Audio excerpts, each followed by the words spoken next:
Guten Tag, comme on disait en Argentine dans les années 50, et bienvenue dans ce nouvel épisode de Délivre-nous du mal. Comme d'habitude, Seigneur Jésus, délivre-nous du mal, s'il te plaît, car aujourd'hui nous allons parler du livre de Valérie Gans, intitulé Le chant des lendemains. Alors pour la petite histoire, ce livre c'est une collègue de travail qui me l'a prêté, et je ne la remercie donc absolument pas, et je souligne au passage que c'est un exemplaire dédicacé par l'auteur. La classe. Alors, je suis assez satisfait de la façon dont j'avais traité l'ouvrage présenté dans le dernier épisode de Délivre-nous du mal, qui était, je vous le rappelle, L'homme qui voyait à travers les visages d'Éric Emmanuel Schmitt, Monsieur Éric Emmanuel Schmitt de l'Académie Goncourt. Et c'est en fait, voilà, j'avais pris une approche chronologique en suivant globalement l'histoire dans l'ordre qui nous était présenté. Et on va essayer de faire pareil pour Le chant des lendemains. Alors, c'est parti, donc de quoi ça parle? Des lendemains qui chantent, MDR, abonne-toi. On va lire le résumé ensemble pour nous plonger dans le bain, donc c'est parti. Arnaud et Elliot ont eu... Alors le résumé c'est très important, parce qu'il y a beaucoup de personnages, vous allez le voir, donc on suit bien le résumé, attention, hein. On est attentif. Arnaud et Elliot ont eu un bébé, Franck. La semaine, il vit chez ses pères, et un week-end sur deux avec Sophie, la jeune femme qui l'a porté. Un équilibre qui semble convenir à tous. Lorraine, alors là on voit pas le rapport, Lorraine est partie vivre en Dordogne avec Mario, celui-ci s'attelle à l'invention d'une céréale résistante qui demandera très peu d'arrosage. Mais les OGM ont toujours mauvaise presse, et les paysans du coin ne sont pas prêts à le laisser faire. Franck grandit, et c'est pour lui un véritable parcours du combattant. Ses camarades d'école lui font bien sentir qu'il n'est pas comme les autres, une société qui bouge, des enjeux géopolitiques et écologiques qui changent les données. Après le bruit des silences et des fleurs et des épines, Valérie Gans imagine le monde de demain, ni mieux ni moins bien, simplement différent. A noter que la critique dit que c'est un roman enchanteur, et sa sensibilité nous touche et son livre se dévore avec gourmandise, nous dit Anne Michelet de Version Femina. Alors oui, il y a beaucoup de bouffe, il est question vraiment beaucoup de bouffe dans ce livre. Voilà, donc déjà ça commence bien puisque le livre il est quand même dédié à toi. Et ça c'est beau, ça on aime ça. Alors le premier truc qu'on remarque à la lecture de ce résumé, c'est qu'il y a beaucoup de personnages, mais ça on va y revenir très vite. D'abord on va s'intéresser un moment au personnage d'Arnaud, juste Arnaud, puisque le livre s'ouvre avec lui, vous voyez ce passage en italique. En fait il va se suicider, il mange plein de trucs, c'est son dernier repas, voilà. Un cannelé, la dacquoise, la religieuse de Paris-Brest, il boit du chardonnay, et ensuite il prend une fiole de poison, et il se suicide. Mais ça c'est une scène qui nous divulgâche la fin du livre, parce qu'on nous dit voilà, que Franck avait tout juste 14 ans à ce moment-là. Mais page suivante, voilà, Marie, dit Franck, ce fut son premier mot. Voilà, donc retour en arrière, habile. Voilà, mais là, Franck est bébé, et on sait que quand il aura 14 ans, Arnaud, son père, va mourir d'un suicide.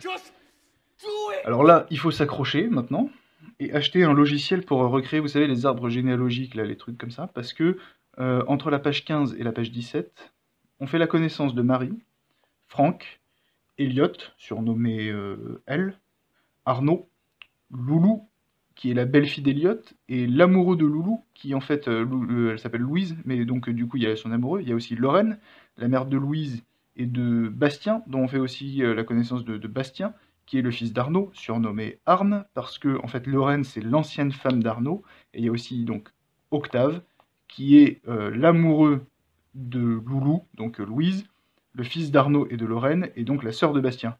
Et Marie, c'est la fille de Louise et d'Octave, alors que Franck, c'est le fils d'Arnaud et Elliot, et il y a aussi la mère porteuse de Franck qui s'appelle Sophie. Mais oui, c'est clair. Voilà, donc vous n'avez rien compris, c'est parfaitement normal, moi non plus. Et là, on se heurte au premier problème de ce livre.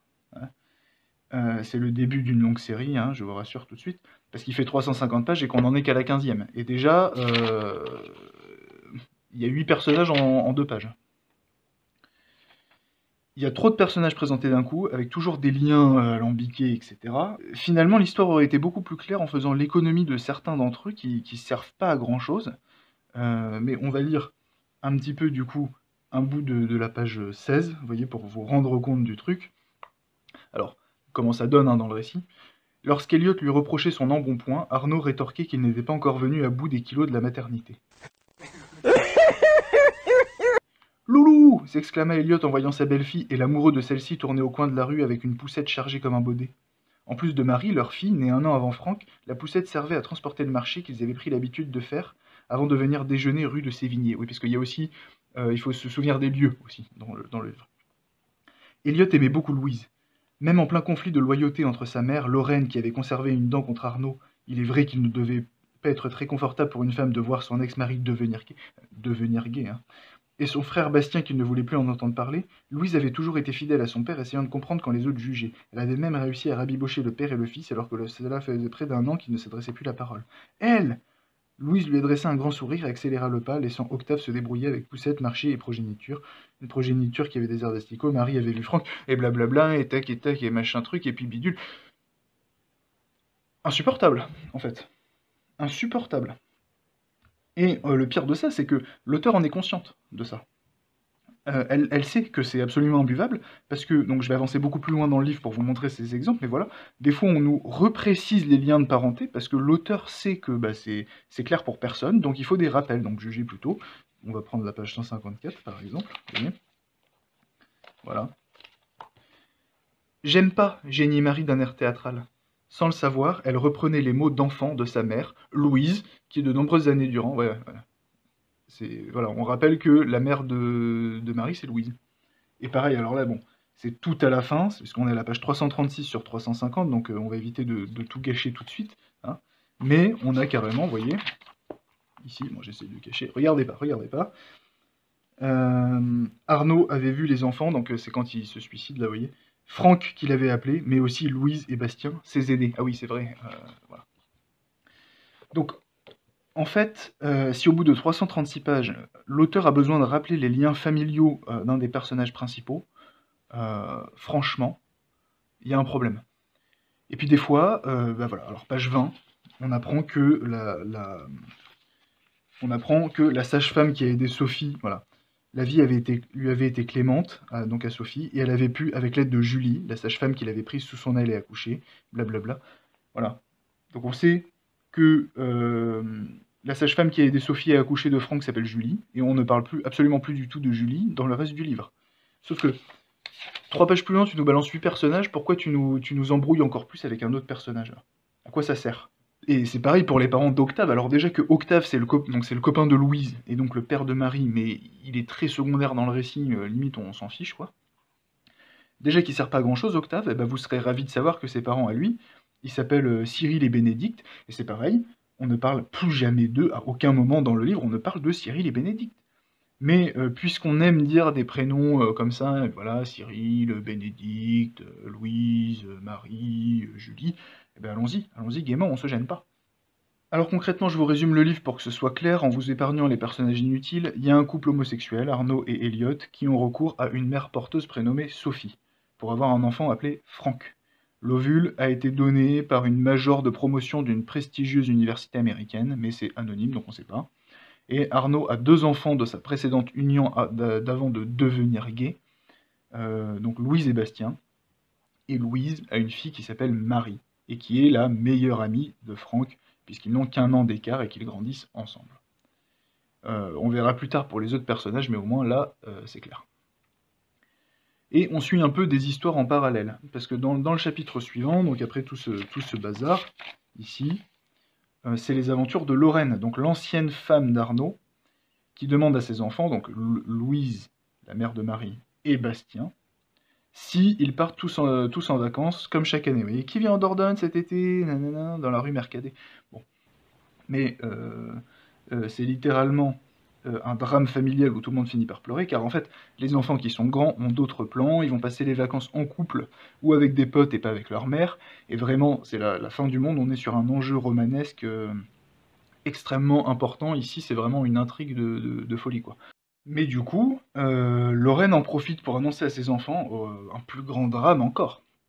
Elle va quitter Paris, donc l'appartement de la rue Marcadet, pour s'installer en Dordogne avec son nouveau mec, donc qui s'appelle Mario et qui cultive des légumes à base de GM. Vous vous en souvenez, c'est le même Mario du résumé.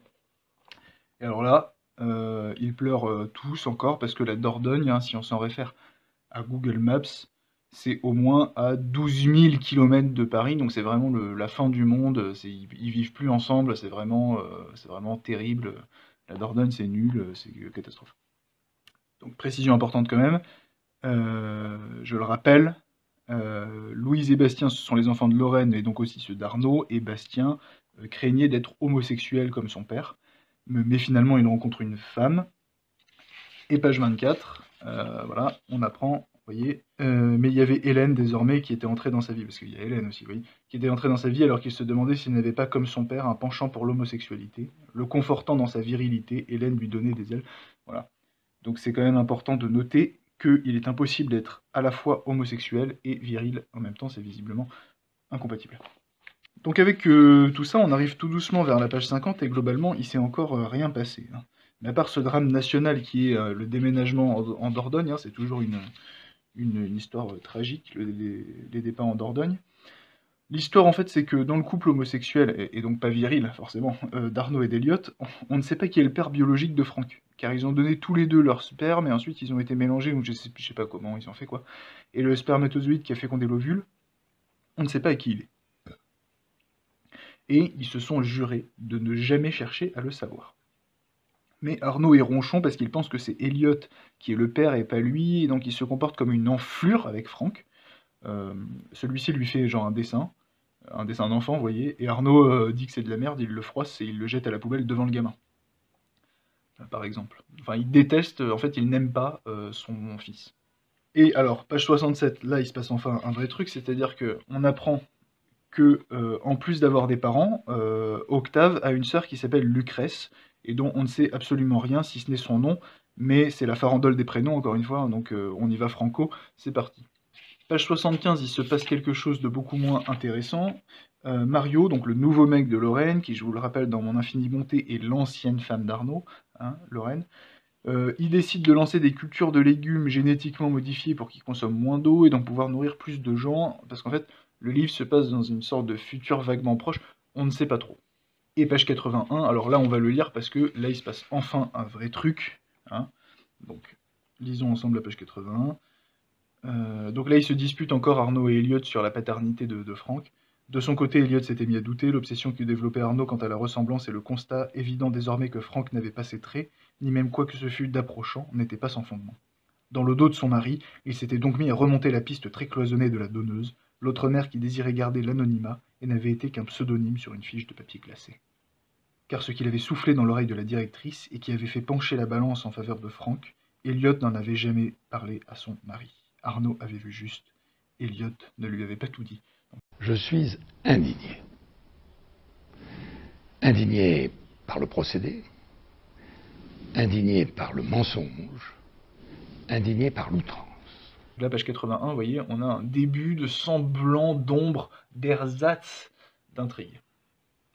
Alors, notez qu'on n'est pas du tout dans la caricature, car en fait, il semblerait que la top intellectuelle d'une top université américaine qui a donné anonymement l'ovule, en fait, peut-être qu'elle serait noire, et donc Franck aurait des teintes un peu noires, c'est-à-dire sa peau, quoi, vous voyez. Donc, Arnaud l'appelle le négro, voilà, le négro, parce qu'il fait dans la subtilité, Arnaud, vous voyez, c'est ça, c'est le négro. Il appelle son fils le négro. Donc Arnaud et Elliot s'engueulent beaucoup, ça va plus trop dans leur couple, ils se disputent notamment parce que la directrice de l'école privée où Franck est inscrit appelle souvent, parce qu'il arrive toujours en retard et que c'est la faute d'Arnaud, donc je vous passe les détails parce que ça n'a aucun intérêt finalement. Il se passe absolument rien, ce n'est qu'une succession en fait d'événements de la vie quotidienne, mais pris individuellement, ils n'ont aucun intérêt. On apprend que, par exemple, Arnaud a une calvitie naissante, et pendant qu'il s'engueule avec son mari, voilà, il se lève d'un bond pour aller se recoiffer, voilà. Écoute, Arne, je ne suis pas crevé le cul afin de faire entrer Franck dans cette école pour qu'il se fasse éjecter à la première occasion, parce que monsieur, il pointa sur sa moitié un doigt rageur, n'est pas foutu de se lever. Ce ne sont pas tes horaires de fonctionnaire qui t'épuisent, si? Non, acquiesça Arnaud en se disant que de là où il était, Elliot devait avoir une vue plongeante sur sa calvitie naissante. Depuis quelques mois, voilà, il perd ses cheveux, il s'éclipsa rapidement dans la salle de bain pour se recoiffer. Voilà. Alors, à quoi ça sert, ça, dans le livre, vous demandez-vous?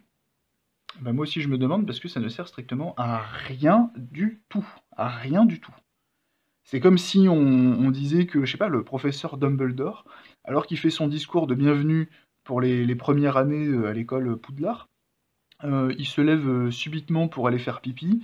Donc il dit bienvenue, première année. Alors il y a 4 écoles, Gryffondor, Serpentard. Ah, attendez, je vais faire pipi. Il va aux toilettes faire pipi, donc on le suit là, voilà, faire pipi. Ensuite il revient s'asseoir. Ensuite il dit et puis il y a aussi Poufsouffle et Serdaigle. Voilà. À quoi ça a servi? À rien du tout. C'est juste, ça ne sert à rien.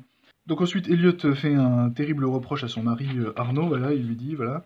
Que ta vie professionnelle soit inexistante, je m'en fous, j'ai fini par m'y habituer, mais je t'interdis de mettre en péril celle de notre fils. Donc là, la question, quel est le travail d'Arnaud?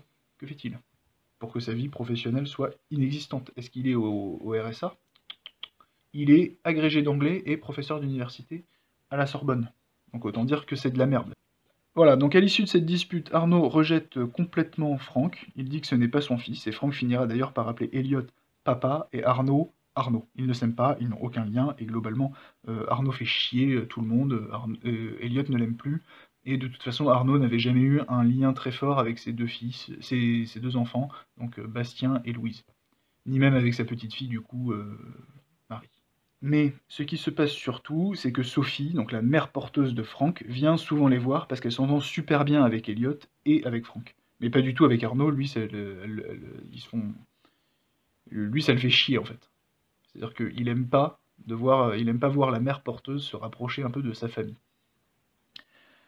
Donc pendant ce temps-là, sur Neptune, non pardon, en Dordogne, c'est tout aussi loin donc c'est facile de confondre, Lorraine et Mario cultivent leurs EGM dans le village qui est rempli, on s'en doute, de vieux paysans racistes et réactionnaires, et ça tombe super bien parce que le nouveau curé du village, c'est le prêtre Yao Kofi Alfred, qui est originaire de Côte d'Ivoire.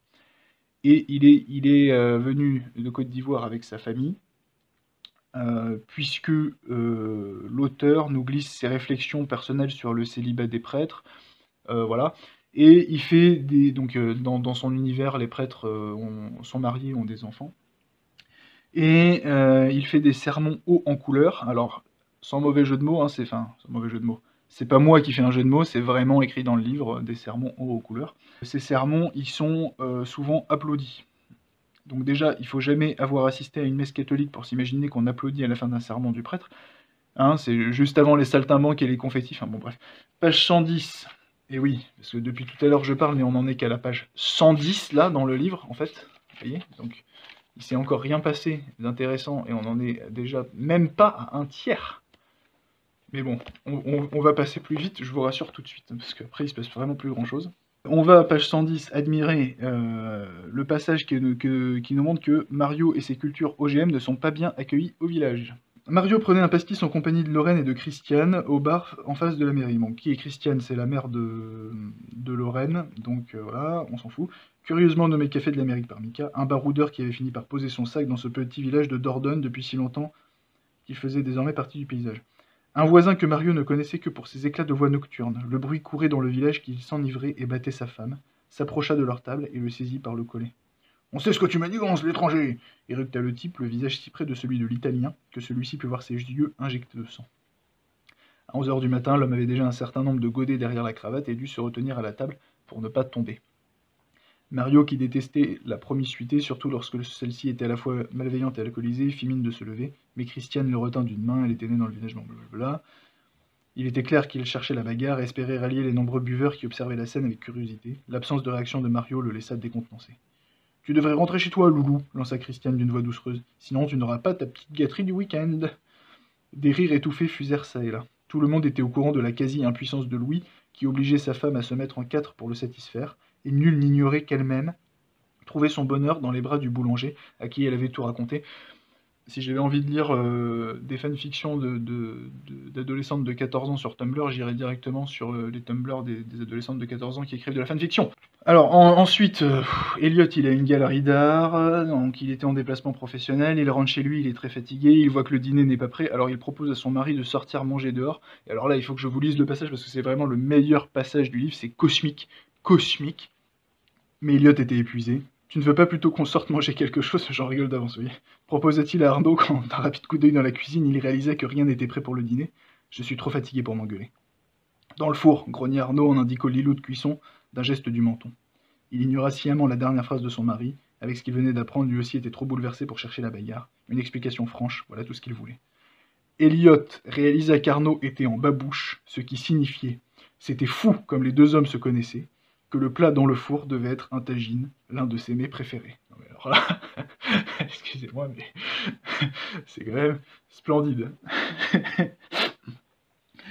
Bon, ensuite, ils se disputent, on apprend officiellement que l'ovule venait d'une femme noire, du coup c'est la crise entre Elliot et Arnaud, et en fait Arnaud se rend compte qu'il voulait pas du tout d'un autre enfant, mais il pensait que ça servirait pour se rapprocher de son mari, lui qui n'avait pas d'autres enfants. Voilà. Et bien entendu, c'est normal de faire des enfants pour se rapprocher dans un couple, c'est évidemment comme ça que ça fonctionne, il faut faire des enfants pour consolider un couple qui déjà bat de l'aile, c'est tout le temps comme ça qu'il faut faire, c'est exactement ça. Donc il y a encore des envolées lyriques, hein, bien sûr, à foison. Donc page 129, on lira par exemple « Arnaud était malheureux, et il était malheureux d'être malheureux ». Voilà, ça ne s'invente pas, finalement.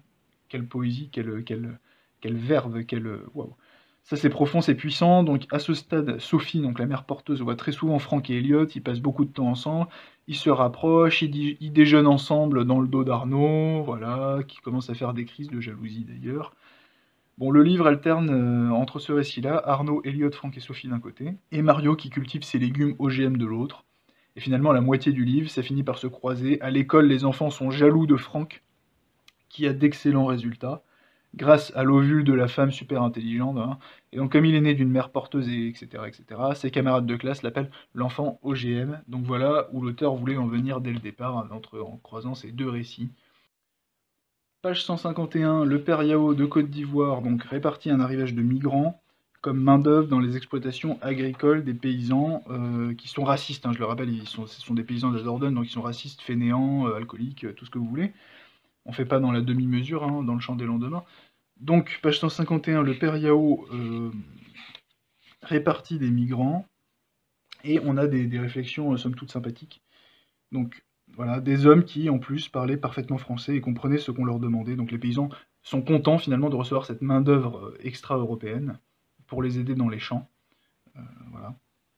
Rien à voir avec les gitans, qui jusqu'alors, dans toute la région, avaient mainmise sur la récolte et les vendanges, pendant des mois infernaux, où les habitants devaient dûment boucler maisons et voitures au risque de se faire dévaliser. Toi-même, tu connais les bails, Valérie. Pas de Lopez, c'est pas Lopez. Écoute, vous venez comme vous voulez derrière, comme vous voulez. Ensuite, Bastien, donc le fils d'Arnaud, et Sophie, la mère porteuse de Franck, sont meilleurs amis en fait. Donc ils discutent ensemble parce qu'ils sont meilleurs amis. Et ils ont un business ensemble à Bordeaux, un restaurant, place de la Bourse, voilà. Bon, Sophie avoue à Bastien qu'elle a des sentiments pour Elliot. Donc on va lire ça aussi parce que là aussi ça vaut le coup d'œil. Vous voyez. Donc Bastien s'interroge, il se dit « Mais c'est Franck qui te met dans cet état ?» « Ce n'est pas Franck, dit Sophie, sortant son ami de sa rêverie. Sophie rougit. Bastien posa sur elle 2 yeux interrogateurs qui avaient un mal fou à rester ouverts. « Tu as un mec ?» Dans la vie de dingue qu'elle menait avec Franck en plus, Bastien se demandait comment elle aurait pu le caser. « Non, dit Sophie en secouant la tête, c'est trop con, c'est Elliot, il me manque. »« Le mari de papa ?» Oui, parce qu'elle serait capable de nous mettre 2 Elliot, hein. Les yeux de Bastien étaient carrément ouverts maintenant. On aurait dit des soucoupes. « Mais Elliot est pédé !» Sophie secoua la tête et avala coup sur coup 2 cannelés. « Je sais, c'est pour ça que je ne comprends pas ce qui m'arrive. Je ne l'ai pas vu venir. On s'entend bien. C'est comme un bon copain. Enfin, ce que je croyais. Je ne comprends pas pourquoi il me manque comme ça, mais je te jure, c'est... Quelquefois j'ai une boule là, tellement il me manque. Mais il s'est passé quelque chose?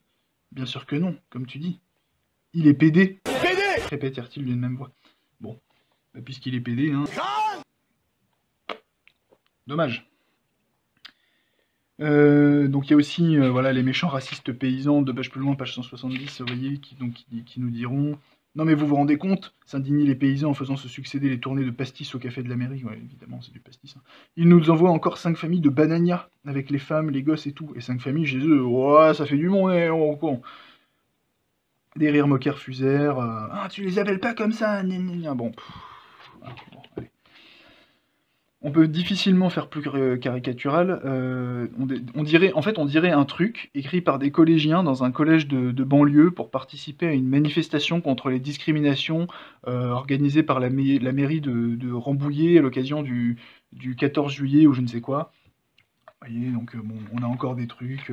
Page 173, la directrice de l'école, elle est énervée, vous voyez. Elliot fut d'autant plus surpris de découvrir sur sa messagerie une tirade énervée de la directrice. Blablabla. Votre enfant n'arrive pas à s'intégrer, tempêta la directrice. On la sentait énervée. Mais ça, on l'a déjà dit. c'est à se demander si quelqu'un a relu le texte en fait avant l'impression puis publication. Alors là encore, on pourrait dire que je chipote, mais si on revient à page 124, on a un truc, habillé. Il avait reconnu dans la dialectique de la blonde, donc la directrice, quelque chose de familier, l'alternance du froid et du chaud, du bâton et de la carotte. La femme qu'ils avaient en face d'eux avait un agenda caché et elle était en train de négocier. Mais alors, en fait, là, non, désolé, mais non, en fait. Non. Un agenda caché, c'est juste un anglicisme ignoble et dégueulasse. Ça ne veut strictement rien dire en français, ça ne veut rien dire en français. Et c'est la preuve que personne n'a relu ce truc avant publication. Un agenda caché, en français, ça ne veut rien dire. Elle aurait écrit que Arnaud et Elliot avaient souvent des arguments, que ça aurait été moins gros, vous voyez. Ensuite, bon, il se passe toujours rien, et vous savez, c'est une succession de trucs petit à petit, gna gna gna gna gna. On a l'impression que ça s'accélère, mais c'est moi qui vous passe plein de détails inutiles. Franck se fait brimer par ses camarades de classe, qu'ils appellent toujours l'enfant OGM, hein, il grandit hein, évidemment au fur et à mesure du récit. Franck est très triste, alors il en parle à son père, et page 179, on lit voilà, que, dans sa volonté d'avoir un enfant, Elliot n'avait vu que son propre désir. Il n'avait pas imaginé un seul instant à quoi il exposerait son fils, différent quoi qu'on en dise, dans un monde qui détestait les différences. Alors en effet, hein, il est tout excusé, c'est vrai hein, que c'est absolument pas évident. Comment aurait-il pu y penser? Prendre en compte les intérêts de l'enfant à venir quand on désire avoir un enfant, personne n'y pense jamais. C'est même impossible. Le cerveau humain ne peut pas concevoir ça. Donc ça, c'était page 179. Ensuite, il se passe globalement plus rien d'intéressant. Arnaud est exécrable, donc Franck ne l'aime plus du tout. Enfin, il ne l'aime pas du tout. Elliot n'aime plus son mari non plus. Il devient vraiment proche avec Sophie. Elliot, hein. Mario cultive toujours ses OGM, puis Franck se fait racketter à l'école parce qu'il est différent. Voilà. Arnaud se rend compte qu'il a tout foiré dans la vie, donc il achète du poison sur internet auprès d'une compagnie qui s'appelle Out, et qui lui envoie son identifiant et son mot de passe dans le même email de confirmation. Donc c'est bien précisé hein, qu'Arnaud s'inscrit et que du coup l'entreprise envoie l'identifiant et le mot de passe par email. Donc là, normalement, si vous vous êtes déjà inscrit sur un seul site dans votre vie, vous savez que ça se passe pas du tout comme ça. Mais bon, bref, ça fonctionne et il reçoit le poison, et donc c'est le poison dont il se sert là, vous voyez, pour du coup se suicider. Donc on arrive sur la fin, mais avant le suicide, il y a quand même un petit passage sur la donneuse d'ovules. Donc là aussi on a une réflexion, mais très intéressante, puisque page 305, vous allez voir, on va s'attarder un petit peu dessus, on va le lire, page 305. Donc, Franck retrouve que sa mère s'appelle Donette Blig, je sais pas quoi. Bon.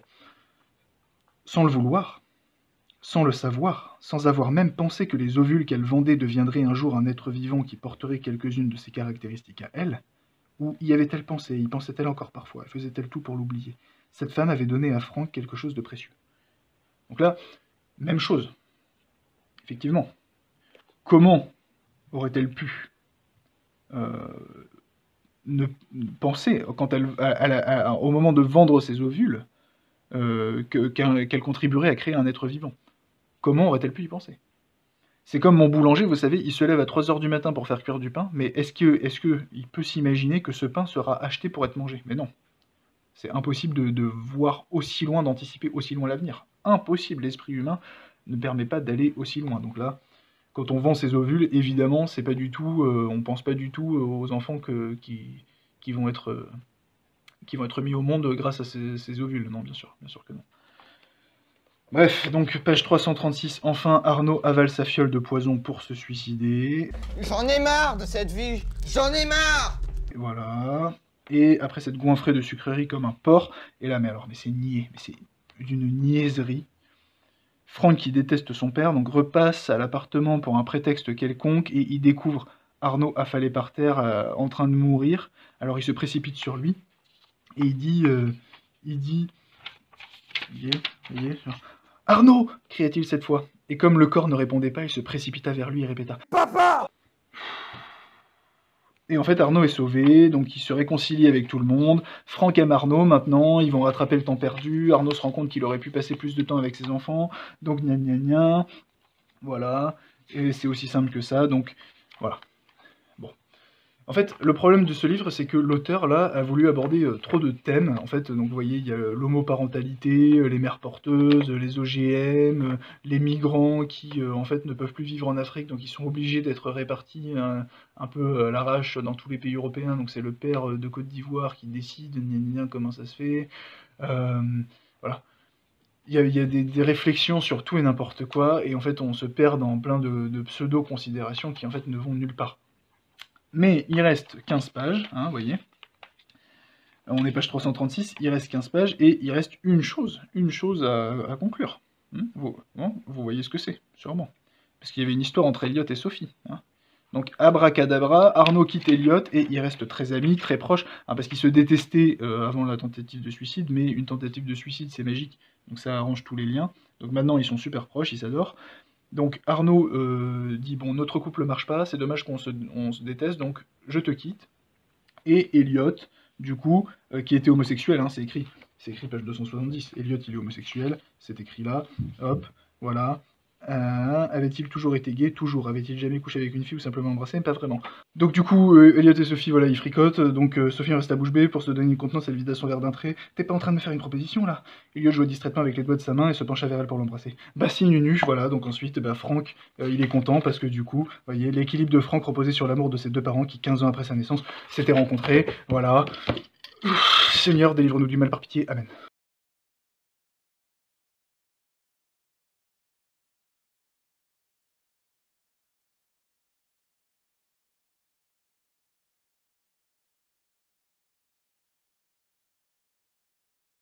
Ah